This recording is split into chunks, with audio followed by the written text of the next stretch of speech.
बड़ी हाहाकार मचती थी सुबह। निकलो, एक आवाज़ आती थी, निकलो। अब भाई कैसे निकले आदमी, अब ज़रूरियात ज़िंदगी से फारिग होगा तो निकलेगा। जी जी। तो फूफा ने उसका एक बड़ा हल निकाला, कहने लगे कि भाई ऐसा करते हैं कि संडास पे राशन लगा देते हैं, राशन कर देते हैं, यानी टाइमिंग फिक्स कर दी उन्होंने। सुबह 8 बजे से लेकर 9 बजे तक इंडियन गेस्ट यानी हम, चाहे हमें ज़रूरत हो या ना हो, हमें जाना है।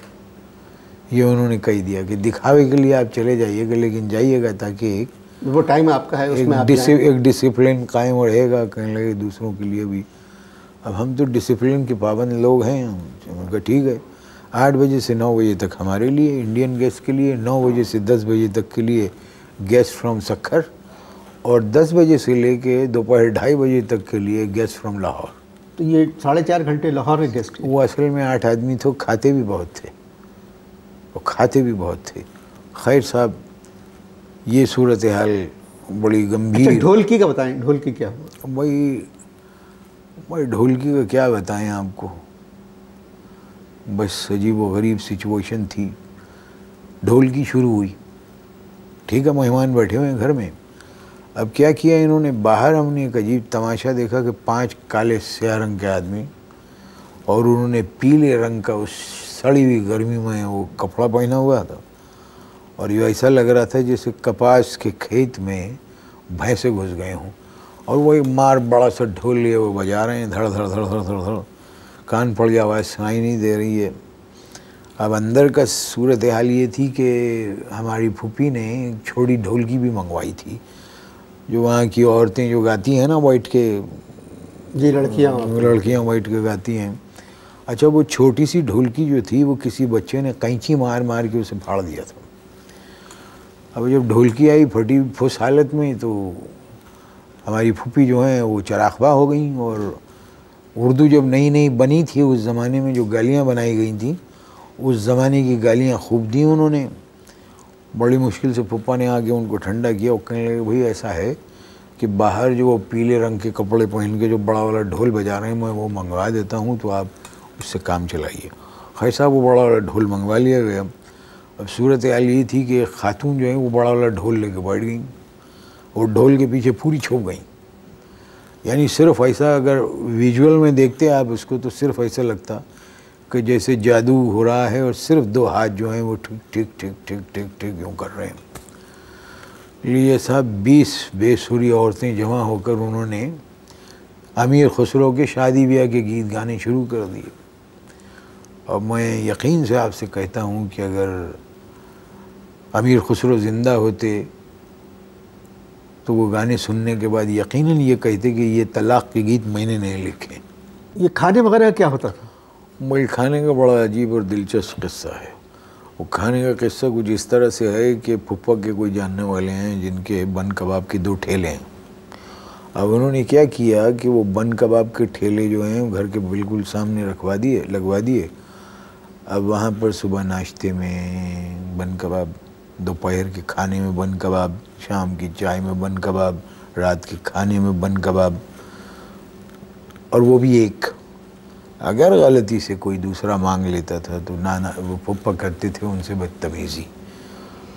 तो ढोलकी में भी बन कबाब ही मिला? ढोलकी में बन कबाब तो ख़त्म हो गया था, तो किसी ने कहा कि भाई निहारी मंगवाई जाए। अब हम बड़ा, निहारी तो वहाँ नहीं मिलती, तो हमने कहा बड़े शौक़ से खाएंगे। और निहारी की देग लाई गई। अच्छा, निहारी की देग पहुँची है रात को कोई 1 बजे के करीब। अब वो जैसे उनके 3 अजीज़ देग उठा के ला रहे थे, लाइट चली गई। अब वो पहली मंजिल पे उनको लेके जाना था देग। अब वो देग लेके जब चढ़ना शुरू हुए तो एक उनमें उनके अजीज़ थे जिनका नाम था एहतशामुद्दीन। वो एक सीढ़ी मिस कर गए अंधेरे में। अब सीढ़ी मिस कर गए तो पहले तो चीख आई एहतशामुद्दीन की, उसके बाद वो बड़ा वाला भगोना जो है वो गिरा धड़ा भाड़, और फिर एक एहतशामुद्दीन की चीख आई एम्बुलेंस। लिए साहब एक भगदड़ मच गई अंधेरे में, हाथ को हाथ सुझा ही नहीं दे रहा था। सारी निहारी एहतशामुद्दीन पर गिर गई। अब जब हमने एहतशामुद्दीन को ऐसे अंधेरे में टटोला तो हमने तो अपने फूफा से कह दिया कि ये तो इख्तितामुद्दीन लग रहे हैं मुझे। खैर साहब उनको लेके गए अस्पताल, डॉक्टरों ने देखा बच गए, वो ठीक हैं, बच गए। बच गए, लेकिन काफ़ी जल जला गए हैं। डॉक्टरों ने, जब हम पहुंचे अस्पताल तो डॉक्टर जो है बगल में से उनकी बोंग निकाल रहे थे। खैर साहब ये हुआ। अच्छा, अब उसके बाद आइए बारात वाले दिन। अच्छा, मेहंदी का बताया ना, मेहंदी में क्या हुआ? मेहंदी में मेहंदी में क्या? नहीं, जब मेहंदी का किस्सा भी सुनाइए ना, टाइम तो कम है मतलब। अब देखिए, मेहंदी का किस्सा अगर सुनाने बैठ गए तो बहुत तवील हो जाएगा। अब हम आपको वो सुनाते हैं बारात का किस्सा। चले चले। असल में हमारे फूफा जो हैं, अब बाराती वही आप अंदाज़ा लगाइए कि 35 तो वो थे अफराद जो घर में थे, और फिर काफ़ी लोग जमा हो गए। अब सवाल ये उठता था कि जी जाएंगे कैसे, बारात जाएगी कैसे। और बारात जानी थी कहाँ? बनारस से मलीर जानी थी। तो अब उन्होंने, हमारे फूफा के दोस्त हैं, वो सोशल वर्क करते हैं, बहुत बड़ा भक्ति भाव है उनका यहाँ पर। क्या नाम है उनका? अधी साहब जो हैं, वो बहुत शक्तिशाली आदमी हैं, बहुत शक्तिशाली हैं, बहुत ज़बरदस्त आदमी हैं। तो उनसे दोस्ती है, तो उन्होंने कहा कि भाई मैं 5-6 एम्बुलेंस जो है वो मैं आपको दे देता हूँ। अब उन एम्बुलेंस में सारे बाराती बैठ गए, हम भी बैठ गए। अब एम्बुलेंस चली तो ड्राइवरों ने क्या किया, शौक़ में कि भाई बारात जा रही है, उन्होंने वो सायरन बजाना शुरू कर दिया, फी फाँ फी जो सायरन है। अब दुनिया में जब एम्बुलेंस चलती हैं तो सायरन जब बजता है तो लोगों को एक तरफ हो जाना पड़ता है। ये एक इंटरनेशनल लॉ है और इस पे सज़ा भी काफ़ी है और जुर्माना भी बहुत भारी है पूरी दुनिया में। अब यहाँ एक अजीब बात हमने देखी, बड़े संकट में पड़ गया था मैं तो उस वक्त, जब बहुत संकट में पड़ गया था कि जब एम्बुलेंस की वो बजी सायरन, तो बजाय रास्ता देने के लोगों ने ट्रैफिक जाम कर दिया और एम्बुलेंस रुक गई। और उतर के लोग पूछ रहे हैं एम्बुलेंस वाले से कितने मरे। अब एकदम हमारा तो मुँह एकदम खुला का खुला रह गया। हमने कहा कि भाई ये क्या बात है।